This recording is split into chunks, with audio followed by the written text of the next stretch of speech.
Welcome back to your favorite podcast hosted by your favorite HR person, me. I'm Hiba, your host and resident hater. And every week I dig into the things that make work, well, chaotic.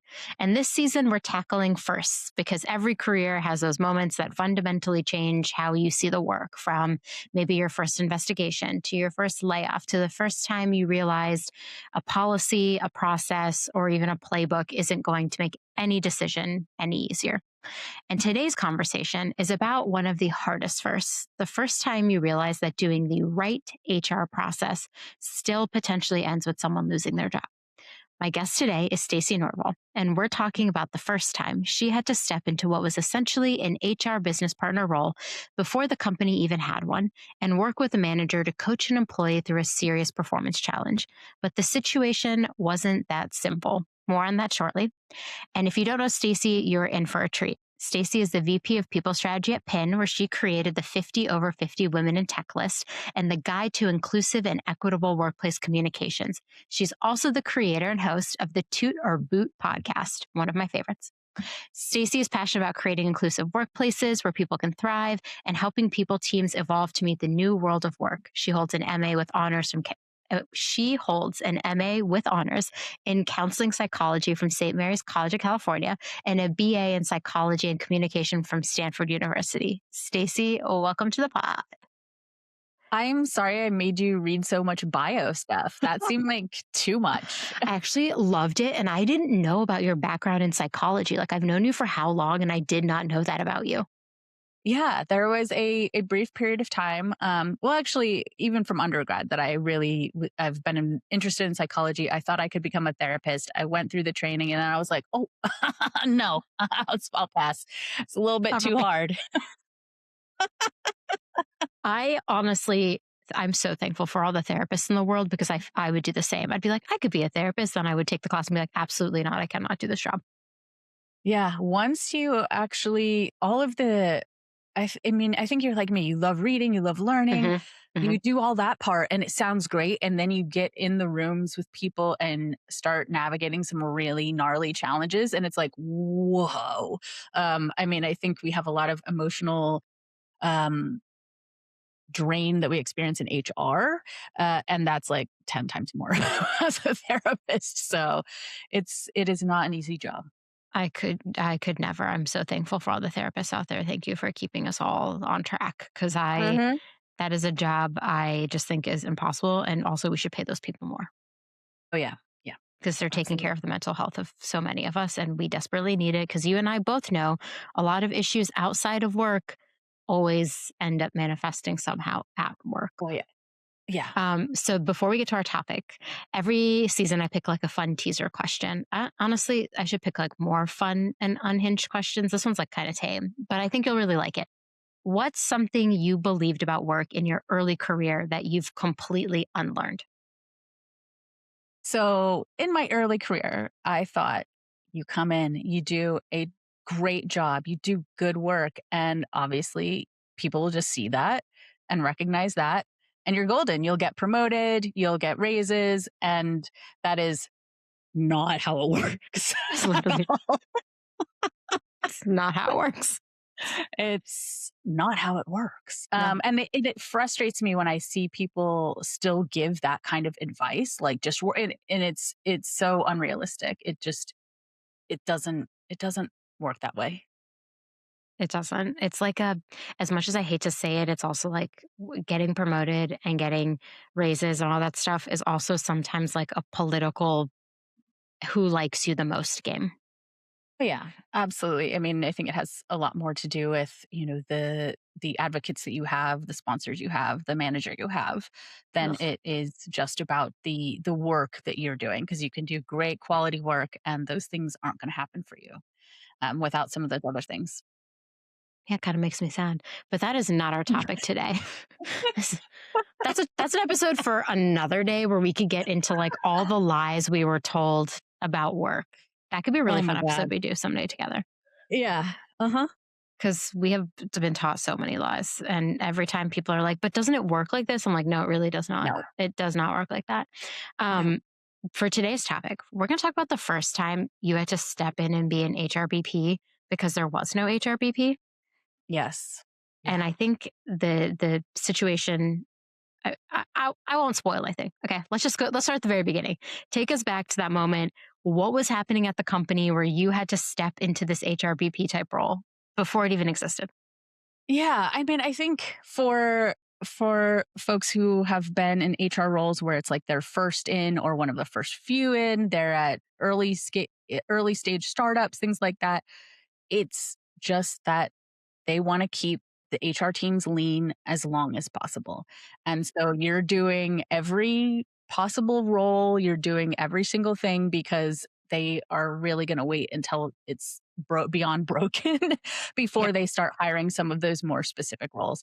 So really it was just a matter of having been one of those first in people at an organization that had been growing and scaling, and they just really had not built out the HR team in any way yet. yeah. So they were like, "Stacey, you do it." No, but like to be fair, I've also have had this experience where I was the second HR person, but they were like, "No one's really doing all the HRBP work, so you can do it." And like Yeah. suddenly overnight, I became an HRBP, and I was like, I feel like this is a whole other job. And I'm Yeah. still doing six other things that are also different jobs at this company, like manager training and offboarding and onboarding and company retreat planning. It is that early stage startup though vibe. You know, I love it. I've worked at like four and I'm just like the chaos is fun because you get Yeah. thrown into like every situation potentially you've never had to do before, but it gets interesting. Okay. Yeah. So take me back to that situation where you had to intervene with the employee. What did the situation even look like when you first got involved? So I think this is another one of those like firsts within a first, I guess. Where Inception. yeah, it is. We're incepting ourselves. That you are told about this situation, right? Hmm. The manager comes to you, whoever comes to you, and it is presented to you as though like there is still a possibility of this working out, right? And then you start actually having the conversations a little bit more. You get involved and talking to the employee and talking to the manager, and what you realize is like you're not being brought in at the beginning, you're being brought in at the end. Always. And that the situation, yeah, exactly, as we have so often experienced. So at that point, I'm thinking initially I'm walking into something where there is a real possibility for change and for this to kind of be recovered. And what I'm realizing is like I've been brought in and it's a Hail Mary, and the manager is like slightly willing to see if it will work, um, but has kind of already made a decision in a way. And, you know, and the employee is really still trying to, I think the employee wasn't even really keyed into that this is where things were at, Yeah. which we also tend to learn as we are going through these situations, that what the manager says and what they say they've said to the employee is not what the employee has heard. Mm. This is like one of my least favorite situations. And it is also like the most common situation Yeah. because you Yes. just get into it and it turns out into like a game of he said, she said, or a game of I said that, but then the employee's like, well, I didn't hear it that way. And then I have to ask, like, did you follow up in writing? Like, what is the situation? I also, biggest pet peeve is when we end up in a situation with no context. So, like, Mm. you enter the situation thinking, like, oh, HR is intervening. Here's, it's a performance issue. Like, I'm going to work with the manager, the employee, get it sorted out. And then as you actually enter the room and get more details, you're like, oh, this is not at all what I thought was going on. I hate Yes. those because I'm like, I could have been 10 times more prepared had Yes. someone just given me these details. And now I'm like, I kind of look like the dummy because I'm like, wait a minute, now there's this thing going on and another thing going on, and then I'm getting this from the manager and this from the employee, and then we're stuck in the middle, playing the Yeah. role of the HRBP in these Yeah. trying times. Okay, but Yeah. seriously, did you feel at all prepared in your career to even handle that situation at that time? I mean, well, as you just said, first of all, the situation that you walk into is generally not the situation you think you're walking into. Yeah, Right? yeah.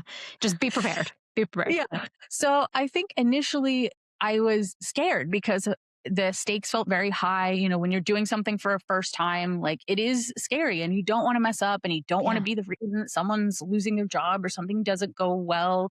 Um, And so I definitely felt scared. But I also in the back of my mind was like, you've been in this world. Like you know the conversations that need to be had. You know all of the things in theory that need to occur and what you need to do. So I did not feel I did and didn't feel prepared. I Yeah. guess Yeah. some of Yeah. both. It's so funny. If you watch Big Brother, which is a reality TV show where they lock a bunch of people in a house, honestly, it's one of my favorite social experiments because it's wild watching people's like microaggressions on full display, and then you can like really see a lot. Because I'm like, oh my god, I know what's happening here. Do they even know? Anyways, but one of my favorite the tagline of the show is "Expect the unexpected." It's like every season they try to surprise us with a twist or something. I'm like, you know what? No, that is HR's motto. Screw you, Big Brother, and your 25 seasons. It's actually HR's motto, expect the unexpected. Because that is just, there are times where I could like prepare everything perfectly. And just like you said, we walk in and it's a completely different scenario is at play. Yeah. So Yeah. you think you're walking into, I'm coaching a manager through a performance situation, right, with an employee. Mhm. What was actually happening in this situation? I mean, I think that's what it was in essence. It was a salesperson's role. It was pretty clear from hearing from the manager, they're not reaching out to people, they're not following process, they're not making sales. Like it wasn't shocking. Nothing Yeah, yeah. nothing too interesting there.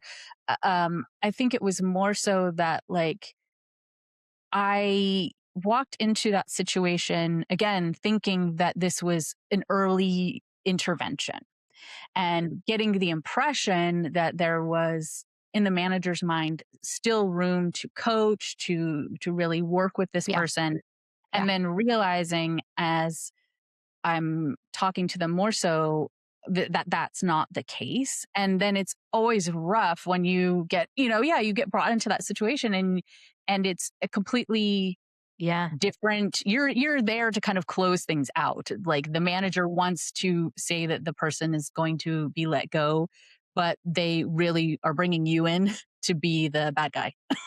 Ugh, I hate that type of conversation. Also, it's an early, like you said, it was early stage, one person doing an HR job. Like it, at that point, like, did you even have things set up like PIPs or performance process or anything? I don't think so. That's that's what like tends to it only takes like one of these, right? Where you're like in the Yeah. early days, someone's like, I want to fire someone. It only takes like the first time for that to happen for you to be like, we don't even have a process for this. So I'm just gonna build Yeah. the whole process while it happens. Because like Yes. now we have like Yeah. a fully documented process. Like if someone were to say I have performance issues, like they have to come talk to me. We have steps clearly laid out before we even get to this is a more serious like PIP or termination style conversation. And Yeah. it's the reason we had to set it up, right? So like the first few times we didn't have it. So I was like, I'm gonna have to build this. So Yeah. it's interesting that you're walking into this and you're like at the end stage when you think, oh, I'm Yeah. going to be at the beginning of the stage. So when you started coaching the manager, like, how did that even go? Yeah. I mean, I think you alluded to this earlier where you a manager starts telling you from their perspective where things are at, what's happened, what they have communicated. And when you start having the conversation, especially because I would get in the room with both of them and I would realize either the manager hasn't said it or the employee hasn't heard it or both.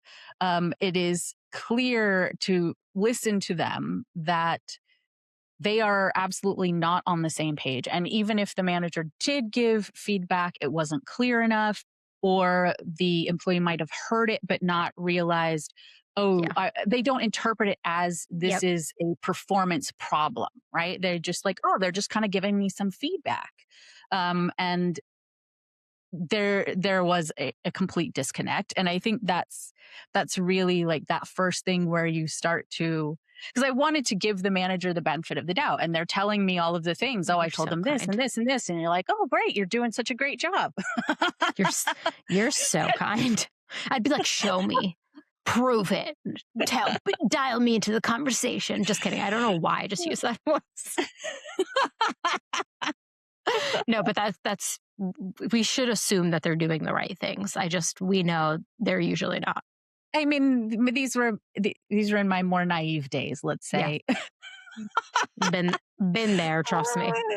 Yeah. But I mean, then you realize over time you have to dig into that more. You have to really say, okay, cool. Can you show me an email that you sent them? Where have you documented, all of those kinds of things. But yeah, getting in some of those first conversations with both of them, I realize, okay, the communication hasn't been there. The feedback really hasn't been there in a way that is clear and that the employee understands where they're at in this kind of process and like how serious it is. Yeah, the serious piece I think is like lost on some people because I would say like the average person is like scared to have a hard conversation. Oh And yeah. so then when they get into it and it's like, I need to tell Stacey she's doing a bad job. It's like you're so scared of doing that that you like soften it and you're like, well, you're doing so Yeah. great at these things, but there's like this one thing that I just wish and I always say like don't shit sandwich it. Like when you're giving the Yeah. feedback, you just be honest with the person and be like, hey, you're really not meeting my expectations here, or Yeah. you're not doing a good job. But managers so often are like too scared to do that. But I also think like they don't even have the emotional capacity because our average manager is like so at capacity that then Yeah. to also figure out how to approach the conversation in the right way, I think takes like so much emotional energy that they just like Yeah. can't do it. Yeah. And then Yeah. they come to us and they're like, I want to fire someone. And then it's like the cycle of hell really starts then. It's like, no, you cannot fire them. Prove to me you gave them this feedback. Yeah. It's really interesting. And definitely like as you were saying, this was like so early in your career, maybe earlier in your career. These conversations I would have like butchered early in my career. I think it took me some like actual time to figure out how to effectively manage performance style conversations. Yeah. Well, I think also, I mean, generally, I don't think without unless people are going through training and actually having practice conversations, they're just not conversations people have very often. No. So you're not going to be good at them. So I think there is an element of, and I've gotten into this, later in my career where if a manager needs to give somebody feedback, I'm like, let's role play it. Yeah. Tell me how you're going to give this feedback. What are you going to say? Because otherwise, to your point, people will lessen it, they'll soften it, they'll kind of not not be as clear and direct as they need to be for employees to really clock in like, oh, I'm getting it, I understand it's serious, I understand what you're telling me I need Yeah. to work on. Yeah. I was telling someone the other day, like, how often in your life, just outside of work, do you like stop to like give someone feedback about something? It's like not a natural thing. You don't like tell your partner, like, hey, I hate the way you load the dishwasher. Or maybe you do, actually. Maybe you should. But I was just like thinking, like, how often do you tell your best friends? Like, unless you have a very different, like, I have a very different relationship with my best friends where, like, if something is going sideways, we will talk to each other about it very directly and be like, hey, I really did not like that you did this thing and here's how it impacted me. Like, I thankfully have like very emotionally aware friends that have those conversations, but uh, we're not ever taught to have those in our lives throughout growing up in school. So like you get to the workplace and it's like now you have to have really tricky conversations about people's livelihood, like the way people can pay for things. And then the stakes are almost so high for us as HR and also the manager and the employee. Yeah. It's like high Yeah. stakes no matter what. You Yeah. mentioned too, when you were telling me about this first time, that the employee also had medical needs and Yeah. really relied on the job. Yeah. How did learning that maybe change the way you approach the conversation? Yeah, I think I mean, again, when you're doing something for the first time, I think you really like you take it on a lot. You take on the responsibility of it a lot. Uh, you want to make sure you're doing a good job and you want the most positive outcome because otherwise it feels like you have failed. You failed yourself, you failed the people involved, and so you're taking it very much to heart. And then as you said, when it's a situation where because we're in the US and we don't have healthcare, people's job is their healthcare, somebody losing their job could be life or death, right? Like Yeah. it could mean Yeah. that they don't have access to medications they need, procedures they need, whatever it is.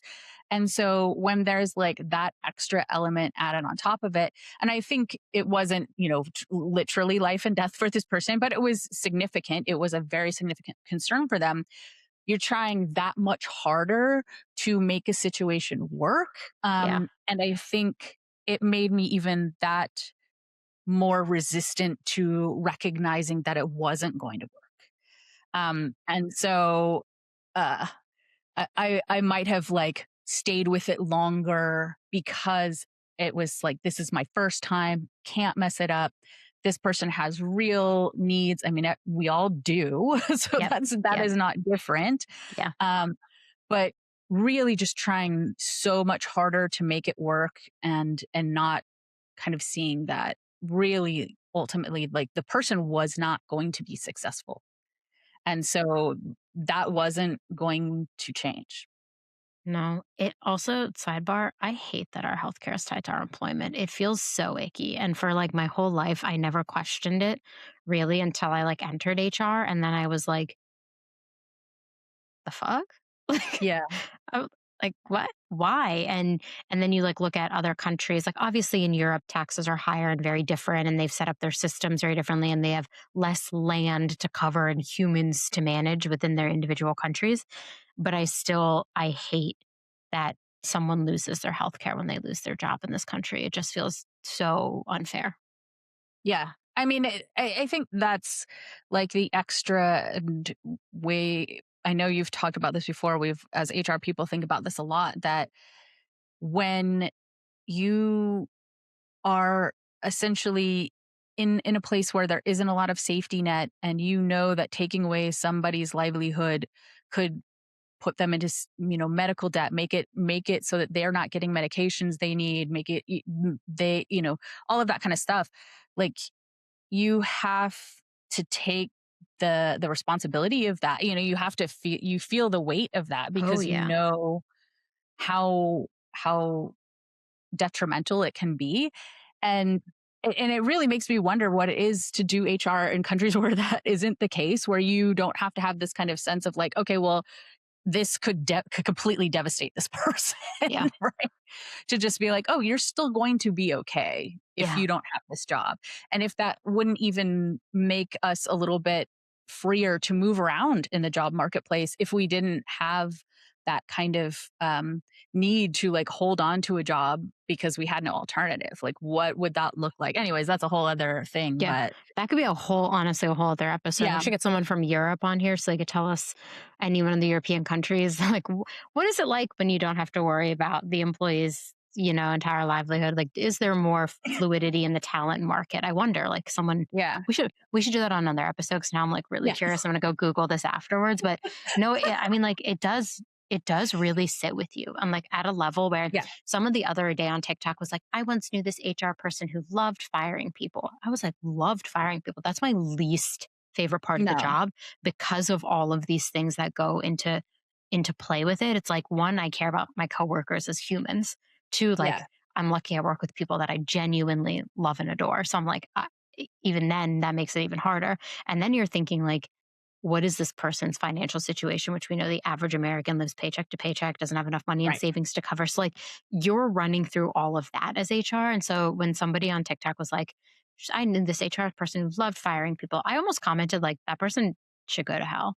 like, like, that is not something we should love Well, that doing. Like, person is a sociopath. yeah, there's nothing you should love about terminating someone, even Yeah, even when I have not liked the employee, or like, let's say they have done something not nice to me, I'm still like, that is a human at the end of the day. And like, I can't lose my humanity as HR if I'm gleefully terminating people. Like, that is wild. I did go through a phase when I first started terminating people, when I did my first HRBP style role, where I would terminate the person and then close my computer and like cry. Like, every single mhm, time I would cry. And I was just like so sad that this was part of our job. And I know it's part of our job, and it still makes me emotional to this day. And I keep telling myself, like, the day it doesn't make me emotional will be the day that I shouldn't do this job anymore.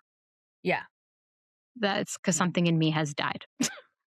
and I should go find that thing and resurrect it because Yeah. there should never be gleeful about this. It's just a bad situation for everyone involved. Yeah. Yeah. But you like thinking back to terminations, like we often and HR's role, we often get like framed as like very procedural. Ugh, struggling to say that word. We're like, we have a process, we follow the process. It is policy. Like here are the things we do. But moments like the one you were in and ones I have been are like deeply emotional. Mhm. What goes through your mind when you're like navigating those competing realities where you have a policy and a procedure you need to follow, but you also are having like a very emotional reaction to the thing that's happening? Yeah, I mean, I think well, one thing this is it makes me think that when you are creating your policies and procedures, it's good to have those, right? Like it's good to have something that can guide you that you can go back to. And I think it's also good to be be kind in those policies and procedures. Like you can write policies in a way that they are like kind of the most punitive or trying to catch people out the most, or you can write them in a way where you're trusting. And so I think that, you know, thinking about it from that perspective, trying to have those more trusting policies and procedures to fall back on. I mean, ultimately, like it's still hard. It's still hard because of all of the things that we've talked about. And you really want to do the best thing for the person and the best thing for the company. Sometimes those aren't the same thing. And so or Mm, they might be the same thing, but like it might be that that person needs to kind of you need to have a real conversation with them about you aren't going to be successful here. And I yeah, know how hard that is and how much you want to stay, but it's not going to work. yeah, Right. So, yeah, yeah, it is always a challenge. It's always a challenge. yeah. I feel like in my body, there's 17 different personalities. Wow, that's a really weird way to describe that. But it does feel like at times, like balancing the policy with the emotions that you're feeling, that you know the employees feeling, and then you're like they're in discontent with one another. And like I always say, like I was saying, like within me are 17 personalities because I just feel like I'm then now feeling all of it all the way through, if that makes any sense. And it is Yeah. hard sometimes. I have to remind myself, like, okay, you were HR Hibba, like get your HR hat on. And there are other times where I'm like, you could be a human today, like be human Hibba. So it's just a way of saying, like, I think oftentimes we have to enact things that are just in conflict with like how we personally also feel about the thing, either because of the policy, because someone made a decision we didn't agree with, or because that's just the way it is. And I think that emotional toll is why the burnout on this job is so high. Oh yeah. I'm absolutely. I'm like, Absolutely. I'm tired. Some days I'm like, I can't string together a cognizant thought. Like all I can do is go read my fanfic. Like I can't do anything else. Just- I just like read my romance novel in peace and be left alone. But like Yes. it does Hmm. make the I wish there were more studies on like the burnout of HR people, because there was that one that LinkedIn released where they basically associated the burnout with like the job change level that HR people were having. So like HR people were changing jobs more, and Mm, they were like saying like part of it could be burnout, like they're tired of the place they're at, so they're going to go work somewhere else. So I'm like, that doesn't, like burnout doesn't resolve itself when you leave an environment. So no. I if you heard it here first, someone please do a study on burnout on HR people, because I do think the burnout and emotional toll this job takes on a human being is like much higher than the average job. Yeah, I mean, I think they do that. They have studies like that for other caring jobs, like nursing, Yeah. and I think that it's not, or therapists, right? I don't think it's to the same extent or necessarily for the same reasons, but I'm sure that there have to be some similarities there. Yeah. The other big thing I have to ask, I hate asking this question, but I'm going to. Did you ever feel the tension between your empathy for the employee and the responsibility you have to the organization? Yeah, I mean, for sure. This is what we talked about before. Is that uh, when I know that someone is in fear of losing their job because of not having access to health insurance anymore, we understand how heavy that is. And of course, I'm going to feel for the human who's sitting in front of me, right? So I know that I have a responsibility to the organization in that, like, it is a business. We are trying to make sure that we have people in roles who can do the role. I understand that is part of my job. But clearly, like, you see this person in front of you struggling, you're going to try to do everything you can for them. So it's a rough position to be in, and I think to your point earlier about like HR Yeah. people loving firing, but nobody loves that experience. That experience sucks. I was like, who is that person? Like, genuinely, like, out them, say their name, because like they should not be in HR anymore. Really, really. I mean, there's no way you're not feeling for a person in front of you when you know that you know that it's going to have a major disruption on their lives. It's wild to think that you don't actually, we're not having those thoughts and feelings. Like, genuinely, I really want the person to like tell us who the person who loves firing people is. 'Cause I'm like, that is not a thing that we love. And it's like, it's I always joke, like, the duality of women. Like, I can read a romance novel and then I can read a really serious, like, nonfiction book about like war. Like, right? Hmm. There's also the duality of HR. We can like hold Yeah, space and have empathy for the very real human that is in front of us, that we know this is going to like dramatically change their experience, and also care about the business. I think where yeah, things get really uneven really fast is when you go to one side over the other. When you're yeah, always like, I love being pro employee. I don't think there's anything wrong, but when you're always pro employee and you're not talking about the business, you're missing opportunities. If you're always at the business side, you're missing opportunities to be a better HR or company for the human. So I think like those two things have to be held in like perfect balance. And there are times where I want to act with my empathy and not the business. And I have to remind myself, like, can't do this because the business, this is not how we run a yeah, business, right? So I yeah. think like those conversations with yourself, with your team are healthy to have. And that discontent, I think, or not discontent. What is it when like two things, maybe it is discontent, will always be there. I don't know what word I'm thinking of. I don't, Stacey, I don't know what word I'm Dissonance. thinking. That one, maybe that one starts with a D. Can I get a phone your friend? Okay.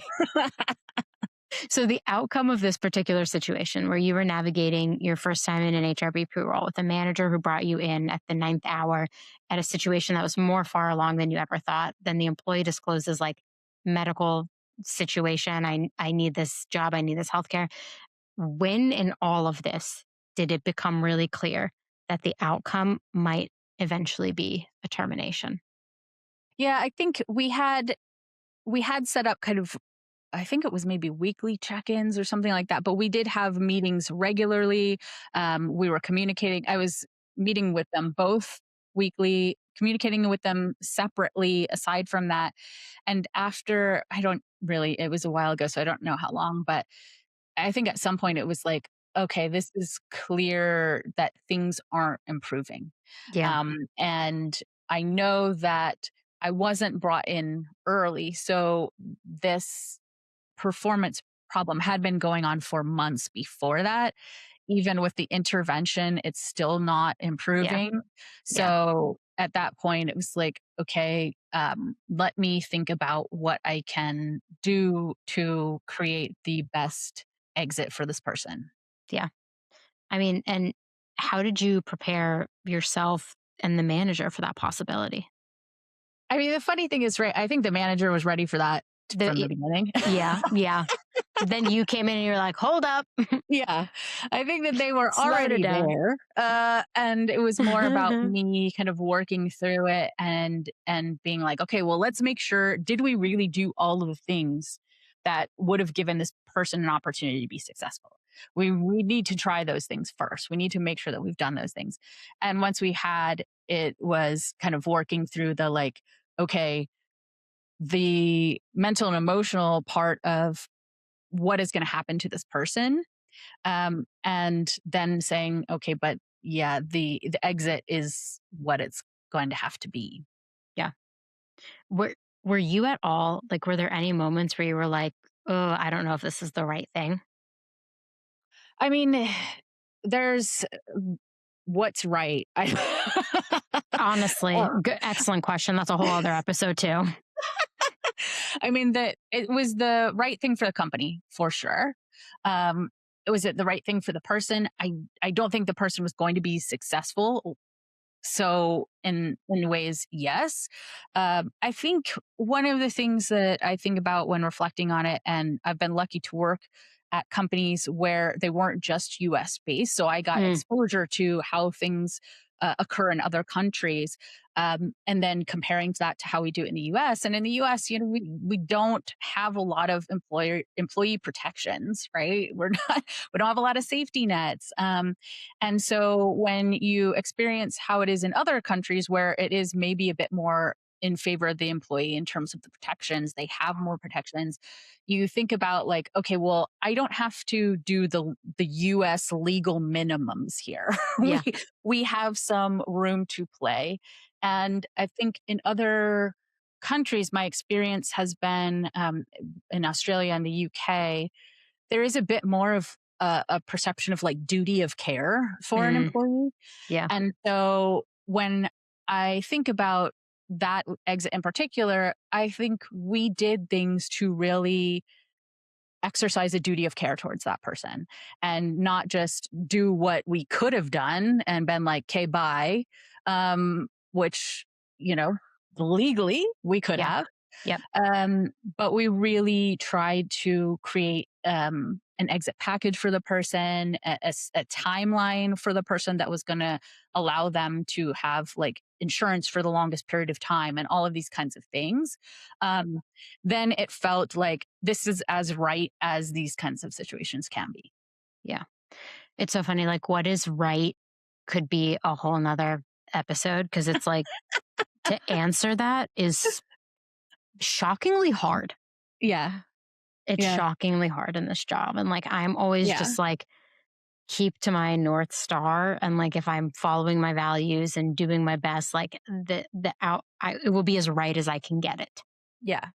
But oof, that is like when you start getting into the right and wrong conversation, that can be tricky because, like, that's different depending on who you ask sometimes, which feels kind of wild. Something as simple as the things we're dealing with Yeah. I depends on mean, it. I think that's kind of This the job to interesting learn. thing about HR is like things just generally aren't black and white. Yeah. So, You got to love the gray area. yeah.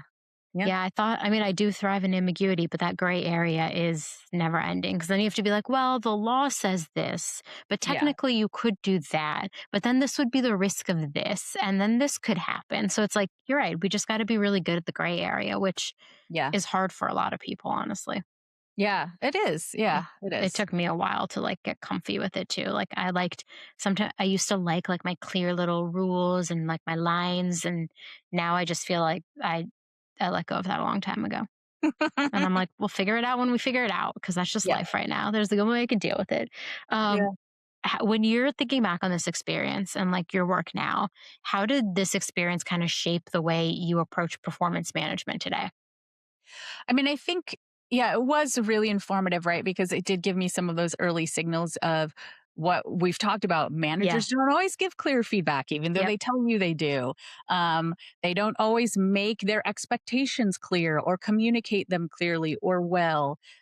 So, really encouraging people to do those kinds of things, to have those tough conversations earlier on, because that, if in that scenario maybe it wouldn't have mattered. I don't know.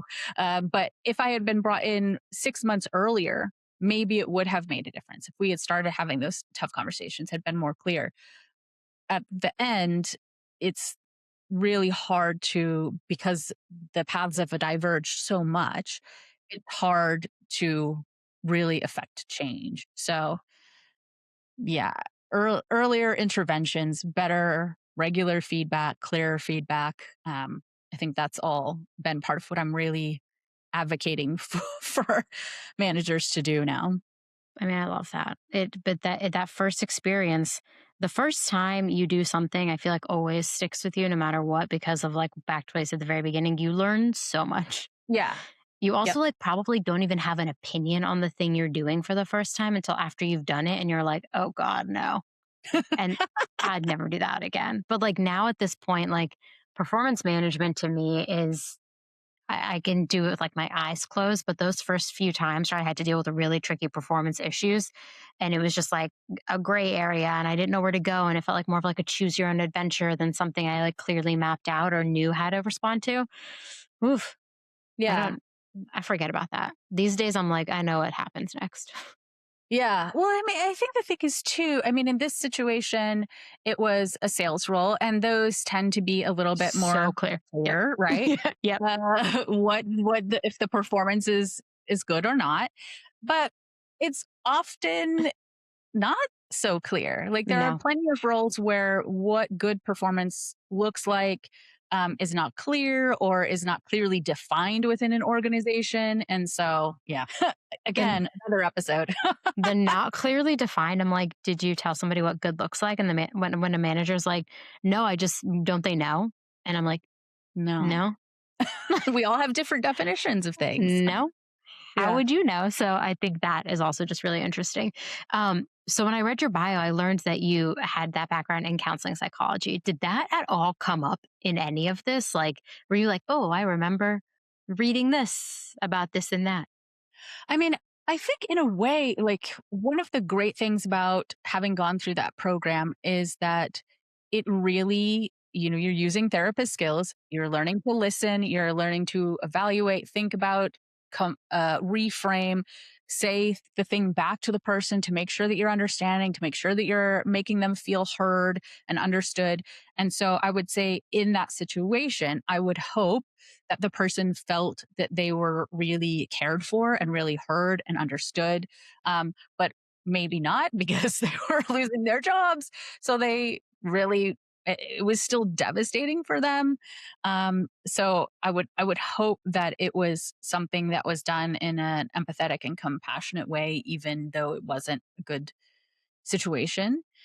Um, yeah, and I think that that has when you have that experience of it is practice of having tough conversations, of helping someone clarify what their own thinking is on something. So, I think it has generally, even though I was not cut out for the therapist life, I do think it has helped me in the HR life. I would agree. I honestly am like, can I take a class on this? Like, not become a therapist, but like maybe it could, because everything I've like kind of learned, I've just like kind of learned on the job or like by reading books. And like, there's probably more I could be set to learn about these situations. I just try to approach them like, if I was in this situation, how would I want to be treated Yeah. with kindness and respect? And so the second a situation ends up in a different place, I'm like, oh no, this is not how we do this. But you heard it here first. I'm gonna go take some counseling psychology classes. I also am not cut out to be a therapist. Thank you again to all the therapists out there. I love you. Okay. Mhm.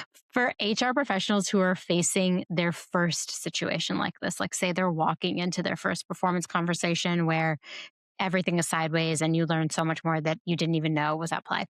What do you wish someone had told you before you walked into your situation? I think it would be like, don't trust anything you've been told. But honestly, so fair. So fair. Literally, um, unless it's in writing, it did not happen, is what I like to say.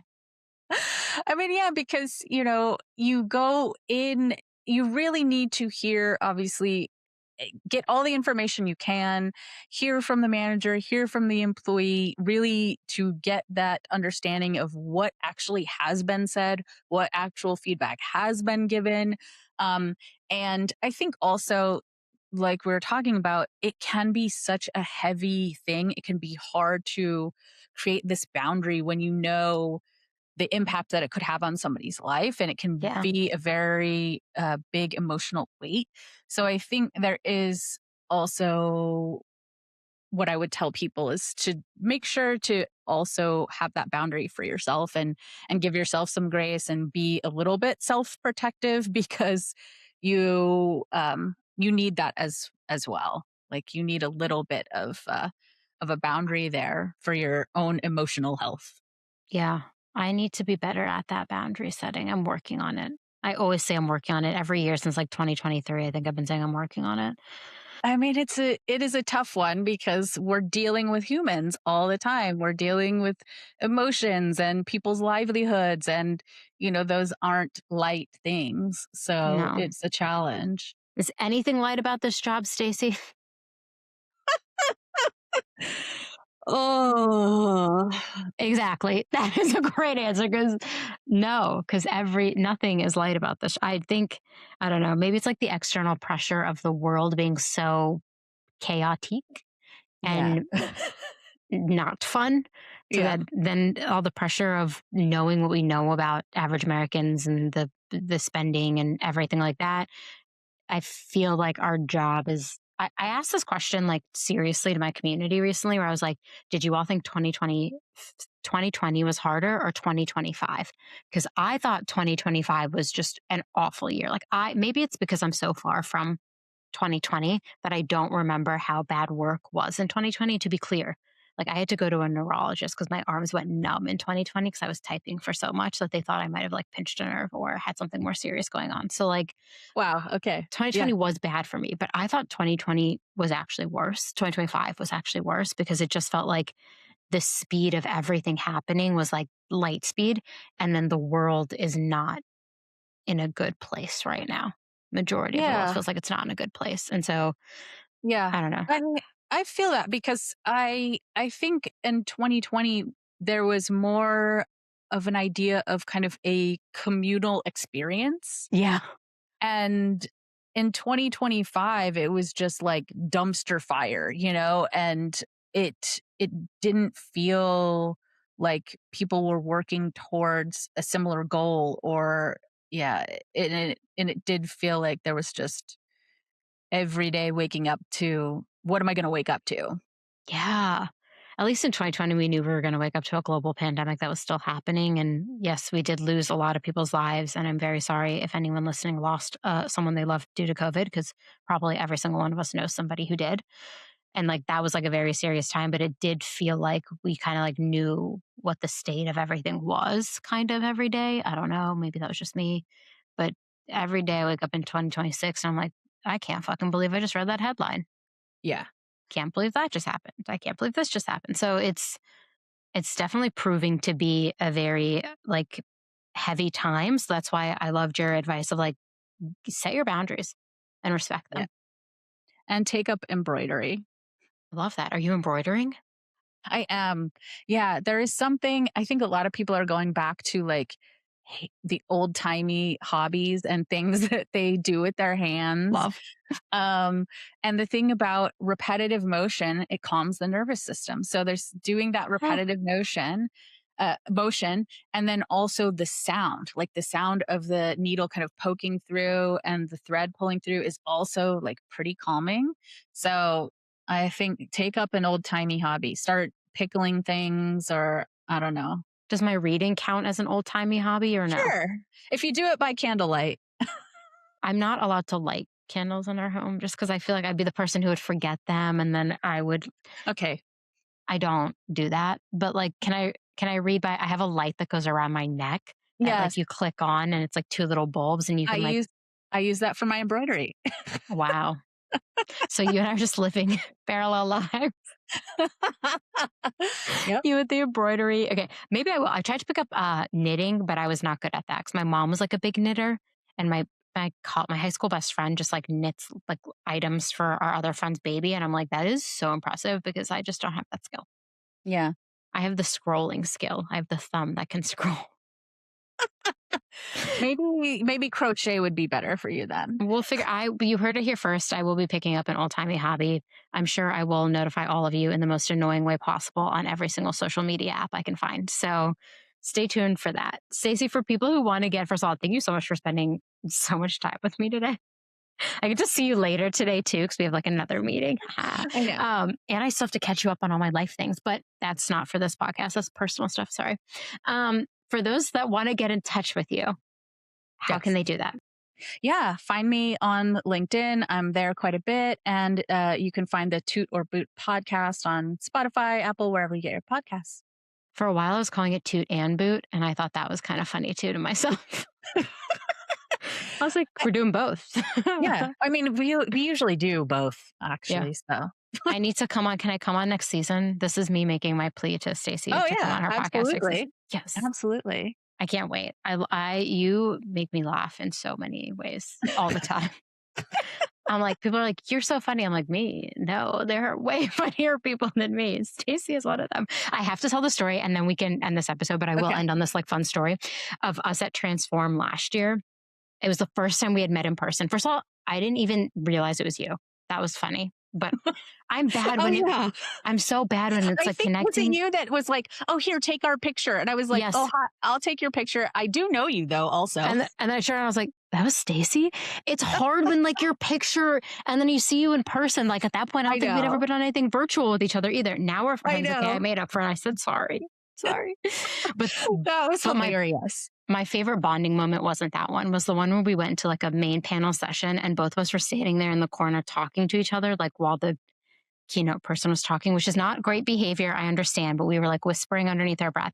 Then finally we both looked at each other and we were like, why the hell are we here? Neither one of us is interested in this person. So we both just like left and went outside and talked to each other instead. Yes. And I just remember thinking it was like such a scene out of a movie because we're both like whispering underneath our breath. And then we both just look at each other and we're like, why are you here? And then I'm like, why are you here? And we're both like, why are either one of us here? And then we just left. And I was like, this is the dream friendship where you just like look at each other and you're like, oh, neither one of us, then why are we here? We'll just leave. It was a good time. It was a good time. I'm sad I won't see you this year, but I will always catch you on the internet. And maybe I'll come to Phoenix at some point. Yeah, not during the summer, but otherwise, yes. Or now, because didn't you just say it's like 90 degrees or something? It's going to start to get, Okay, I'll catch you in December, I guess. Yeah, that's good. Thank you so much, Stacey. This was so fun. Yes, thank you so much for having me. It was great to chat with you. Yay.